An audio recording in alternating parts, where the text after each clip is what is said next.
America एक ऐसा देश जिसके पास दुनिया का सबसे घातक और एडवांस इंटेलिजेंस नेटवर्क है।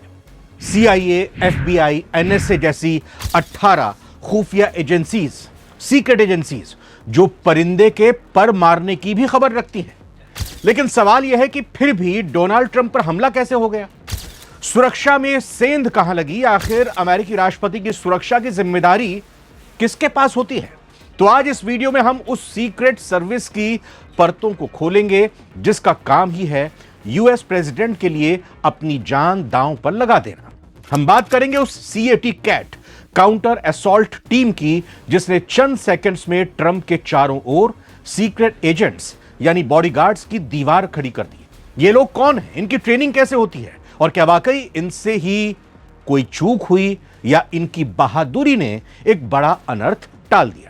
अगले कुछ मिनटों में इन सारे सवालों का जवाब आसान तरीके से समझेंगे। यह CAT काउंटर असॉल्ट टीम के बारे में बताने से पहले यह समझिए कि अमेरिका में कुल 18 इंटेलिजेंस एजेंसीज काम कैसे करती हैं। NDTV की रिपोर्ट के मुताबिक इनका काम है खतरों को भांपना और डेटा इकट्ठा करना।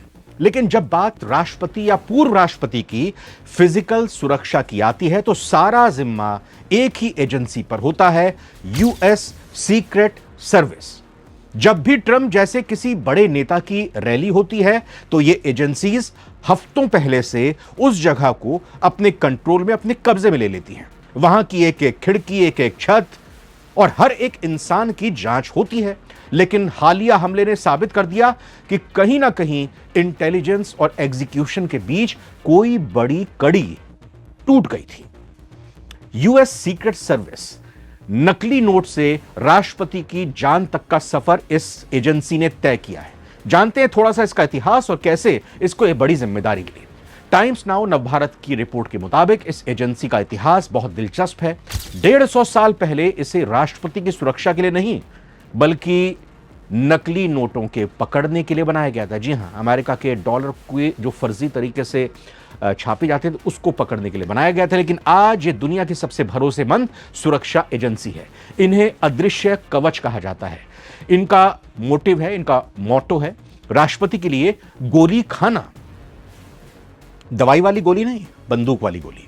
ये सूट बूट में दिखने वाले जवान दरअसल चलते फिरते हथियार होते हैं। इनके पास बुलेट प्रूफ कपड़े, खास चश्मे और कान में लगे ईयरपीस होते हैं जिनसे ये हर सेकंड, हर पल एक दूसरे से और कमांड सेंटर से कनेक्टेड होते हैं, जुड़े रहते हैं।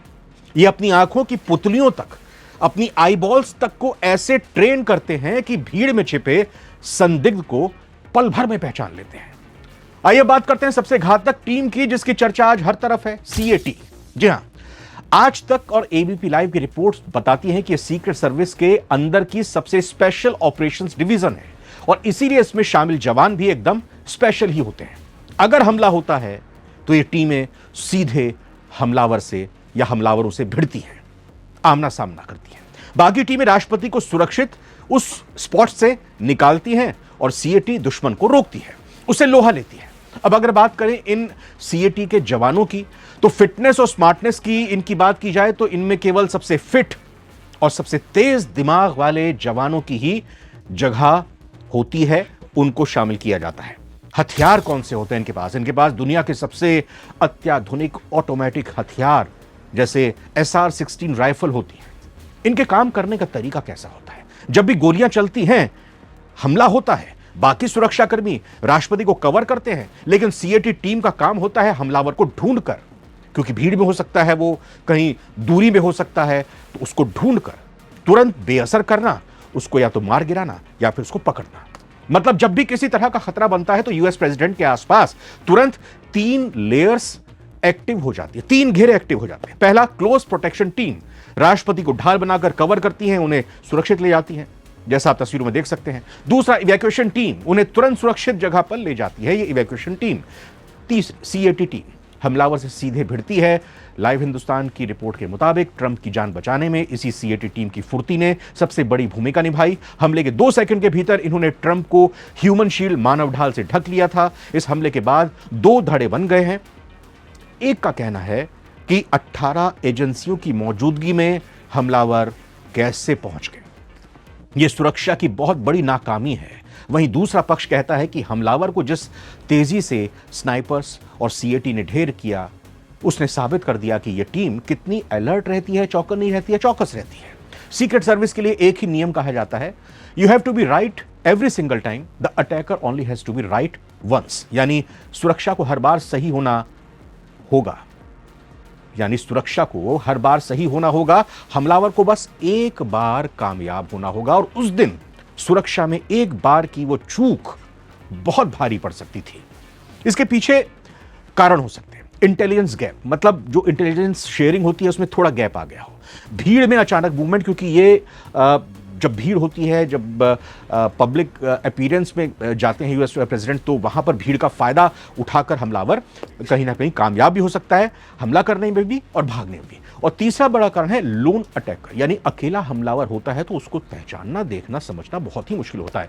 याद रखिए, कोई भी सिस्टम 100% फुल प्रूफ नहीं होता है, कहीं ना कहीं चूक की गुंजाइश किसी भी सिस्टम में हो सकती है, लेकिन अमेरिका का सिस्टम दुनिया के सबसे एडवांस सिस्टम में गिना जाता है। तो यह थी जानकारी उस अभेद्य दीवार की जो अमेरिकी राष्ट्रपतियों की रक्षा करती है।